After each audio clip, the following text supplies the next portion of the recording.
تاني معاكم يا شباب ويا بنات قبل رمضان. وتاني بشكركم على كل المشاركات اللي بتوصل لي على الموقع وعلى الفيسبوك، وعايز اشكركم على عيونكم اللي بتلمع وهي بتشجعني، اللي انا حاسسها في كل كلمة بتكتبوها ايجابية فعلا. الواحد قلبه بيحيا بالكلام ده. انا النهاردة موجود معاكم علشان نعيد افتتاح مدرسة الحب في عصرنا في القرن ال21. مدرسة الحب اللي أنا حاسس إن كلنا محتاجين نخشها عشان نتخرج زي ما كتير من العظماء اللي حبوا النبي وحبوا ربنا وحبوا إن هم يعيشوا زي ما ربنا بيحب خدوا قرار يخشوا مدرسة الحب. المنهج اللي حطه النبي صلى الله عليه وسلم وإيه اللي كان بيتعلمه كل واحد خد قرار يخش مدرسة الحب، ده اللي هنعرفه كل يوم في كل حلقة من مدرسة الحب في رمضان. السنة دي في رمضان شعارنا كن عبدا ربانيا. كن عبدا ربانيا، ودي الصفة اللي كانت بتتحقق في كل واحد خد قرار يخش مدرسة الحب ويتربى على ايد النبي صلى الله عليه وسلم.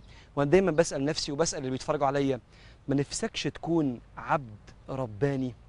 واحنا النهارده عايزين نعيد افتتاح المدرسة، وعايزين كلنا ناخد قرار ان احنا نتربى على ايد النبي صلى الله عليه وسلم، زي ناس كتير كان حلمها انها تتربى على ايد النبي وتعيش زي ما ربنا يحب سبحانه وتعالى.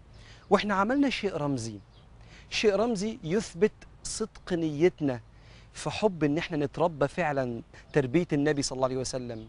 عملنا على الموقع وعلى الفيسبوك طلب التحاق بمدرسة الحب.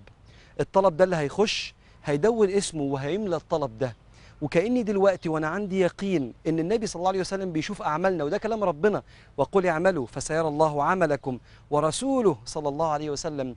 فانا متأكد ان النبي هيشوف طلبات الالتحاق دي وهتعرض على النبي صلى الله عليه وسلم زي ما بتعرض على ربنا سبحانه وتعالى.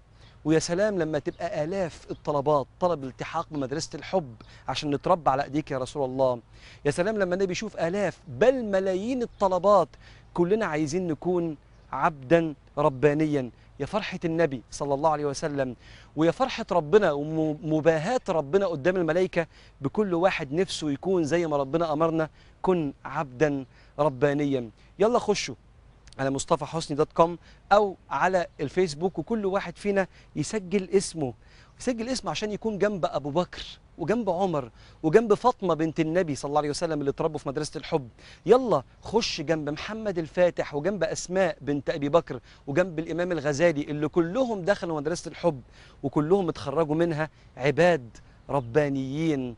يلا دون اسمك، اكتب اسمك في طلب الالتحاق، وانا متاكد ان ده هيفرح سيدنا محمد عليه الصلاه والسلام وهيفرح رب العالمين. رمضان قرب مفيش وقت، وزعوا الطلبات دي على كل اللي تعرفوهم، وانا متاكد ان شاء الله رمضان السنه دي مختلف واللي هيتغير فينا مختلف. توكلنا على الله وايدينا في ايد بعض، واشوفكم قريب ان شاء الله.